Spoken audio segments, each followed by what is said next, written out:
They called them watering holes, but they were more than bars. They were powder kegs, where liquor mixed with lawlessness, and one bad glance could spill blood before the night was done.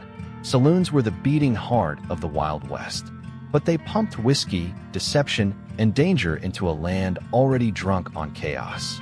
For every miner who came to celebrate a strike, there was another who'd lose his wages, his pride, and sometimes his life before sunrise. If this video made you see things from a new angle, don't forget to like the video, subscribe to Hero or Villain, and share this video. Thanks for watching. Not just a bar, a battlefield. In towns without proper law, the saloon wasn't just the busiest building. It was the courthouse, the marketplace, and the rumor mill combined. Saloon keepers didn't just serve drinks. They kept tabs. They knew every stranger's name by the end of the night, how heavy your coin purse felt, and whether you'd be worth following out into the dark. These weren't neutral businesses, they were power centers. Many had secret deals with local sheriffs or outlaw gangs. The owner might pour you a drink with one hand and tip off a hired gun with the other. Joker Vice without a mask. Inside, the air was thick with cigar smoke, sweat, perfume, and desperation. Cards slapped on the tables like drumbeats of fate, and every hand dealt was a silent test of trust. The whiskey? Sometimes boiled in the backroom with turpentine, tobacco juice, or rattlesnake heads, served to men too drunk or too desperate to care. Upstairs, rooms were rented by the hour. Women worked under madams who balanced survival, exploitation, and political influence. Some were informants, feeding secrets to both sides of the law for the right price.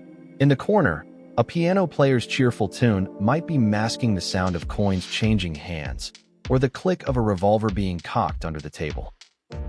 The violence in the veins. Fights weren't interruptions, they were part of the show. A crooked hand of cards, a spilled drink, an insult spoken too loudly. Any one of them could turn the saloon floor into a killing ground. Knives flashed in lamplight. Guns roared over the piano's last note. Some died where they sat. Others crawled out the door and into the dust before the undertaker arrived. The bodies? Often dragged into the street before the music stopped.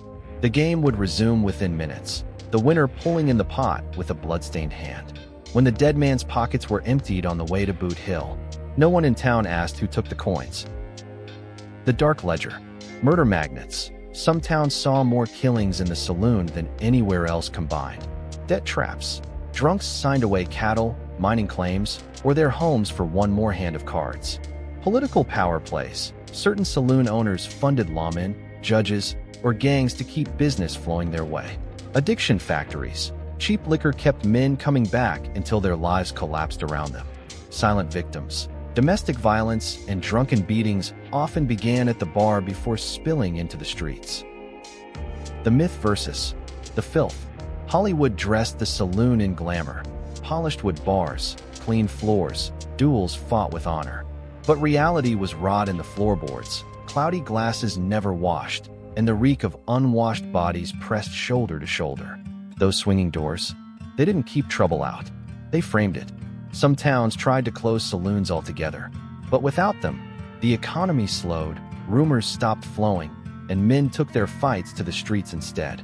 Others embraced them, taxing liquor sales, licensing gambling, and quietly counting the profits that came from the chaos. Did you know? Saloon facts.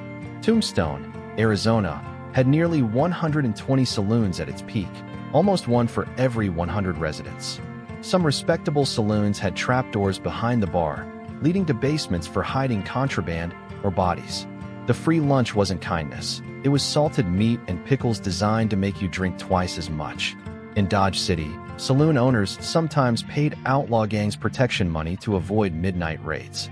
Certain piano players were actually hired lookouts, trained to stop playing if lawmen entered the room. Sketch of the day. Today's artwork comes from Reed in Deadwood, a dimly lit saloon, its bar lined with shadowy, watchful figures. One man leans forward, cards in hand, his other hand hidden just out of sight. In the corner, a piano player's face is pale, eyes darting toward the door. Near the stairs, a woman in a torn red dress stares past the viewer, her eyes cold, calculating, one hand tightening on a hidden blade. Outside the swinging doors, under the yellow lamplight, a body lies face down in the dirt. a slow trickle of blood darkening the dust.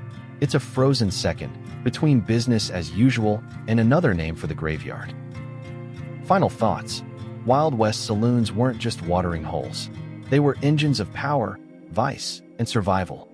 Places that could make a man rich in one night or bury him before morning. They built towns and bankrupted families. They offered escape from the dust and loneliness, while trapping thousands in a cycle of addiction and violence. Were they community hubs or dens of corruption? Both truths stood side by side, just as whiskey and blood often did on the same floorboards. Because once you stepped through those swinging doors, you weren't promised to walk out again. And if you did, you might not be the same person. Until next time, stay curious, stay wary. Zooming out. If this video made you see things from a new angle, don't forget to like the video, subscribe to Hero or Villain, and share this video. Thanks for watching.